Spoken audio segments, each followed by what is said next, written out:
Alright, we're kind of getting close to finishing up the steering rack placement and tie rod, uh, I guess mix match of Camaro rack to RX-8 front spindle to Honda Civic column to Camaro chassis. Um, I'm not sure if I've really covered this in much of the videos.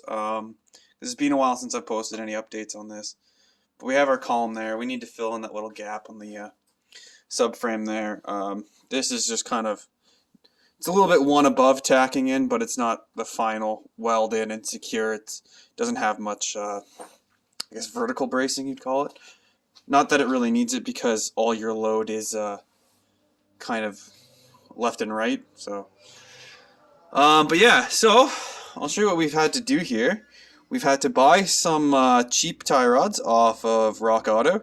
Not sponsored, sadly. Yeah, so we had to mill these down all the way.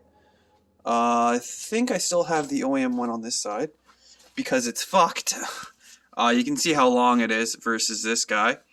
The reason we had to do that is that we wanted to run, well, I have to run a bump steer kit because if you look at the placement on that spindle to how high the tie rod mount is, my tie rods would be pointing straight up, well, not straight up, but on a good angle, and not in proportion with the ball joint to the the ball joint to the control arm mount, because you need to find your instant center, and then you find your angle you want off that, and there's certain kind of limits. We're in a very happy little spot here, to where it's mounted in forward and back, and with that, I won't be able to get that much luck out of the car, but whatever.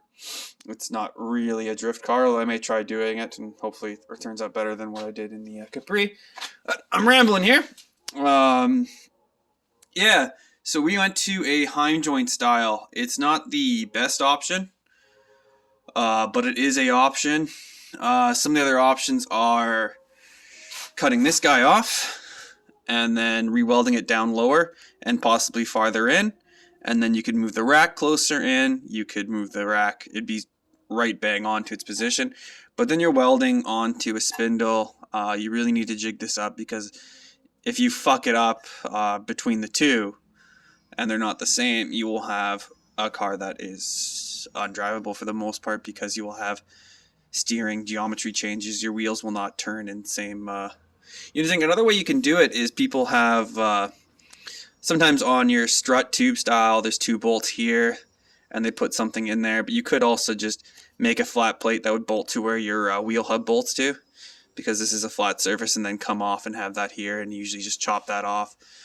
These are all options that are doable, but not really the way I wanted to go. I've had these Heim joints sitting around for fucking years, because when I had my 200, I bought DNA Motorsport adjustable control arms because they were the cheapest, and when I got them I found out why DNA Motoring doesn't run their own control arms in their car. It's because they're absolute garbage. So I bought a bunch of metric Heim joints to replace them. Turns out metric Heim joints are fucking expensive, and the cost of the Heim joints kind of outweighed the buying Circus Sport ones, which were nicer, as my DNA ones had kind of rusted up and were looking like shit. So I decided, you know what, fuck it. I'll shelve these Heim joints. They'll get used one day on some sort of control arm. But yeah, now's the day they're getting used. This job's definitely possible because we got the old lathe. But what we've made here, or I guess I made here, is a bump steer kit. We took some 1-inch round bar. As you can see, it's cold rolled. It's still got the mill scale on it. We machined it out to fit into here. I believe this was 14 mil, and then we milled this down and then threaded it for a 12 mil nut. This will not be the permanent nut. It'll be a either a double nut, or I'll drill a hole, put a cotter pin, and get a castle nut, or preferably I get a jam nut with a nylock on it. Then it's perfect. Yeah, then we measured it up, put a slight taper on it so you can rock this all the way over without it making contact, and then we put the taper on, and it fits in there nicely. Like right now, it's not bottomed out. It needs a little bit to touch, And we kind of took a look at the surface where it mounts, and it looks like I'm getting a lot of contact across the whole taper, which is perfect. But we put the flat surface on this just to, as a failsafe, that if I didn't machine this taper correctly, that it would at least bottom up against this flat machine surface, and that is machine 2. And then, yeah, that goes in there. And then that attaches to our tie rod. So, yeah, so when we're at 0, we're pretty much bang on with the rack. It's straight there. I may have to adjust my height here. We are a little bit low than what is necessary, but I made it lower than what I would need because this is really easy to just mill it back up and then rethread a little bit of shaft some more, or just mill it up and then put a spacer on the bottom of the nut here. Either way is fine. But yeah, so yeah, we are carrying on. Since I had to cut that down, I'm not getting as much thread as you normally would for adjustments, because on a tie rod you normally have more adjustment than you would ever need. Like if you were going out all the way, something is broken in your car. But they give you that kind of leeway for whatever reason.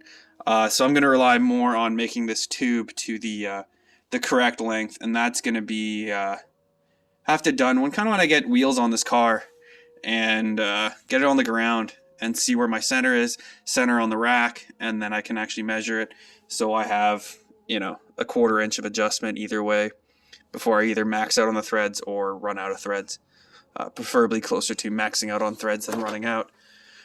But yeah, since we got the old lathe, this stuff's actually a lot of fun and easy to make. So we'll try to make more videos using this machine. Here's some first first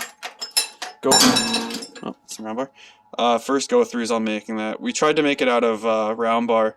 We were just fucking around with the auto feed last night with my good friend Andy. He came down, but yeah, just kind of fucking around with bolts and that stuff. But yeah, kind of fun. So pretty soon on this car, we're going to be bringing around the Capri and pull that engine out and basically scrap the car at that point.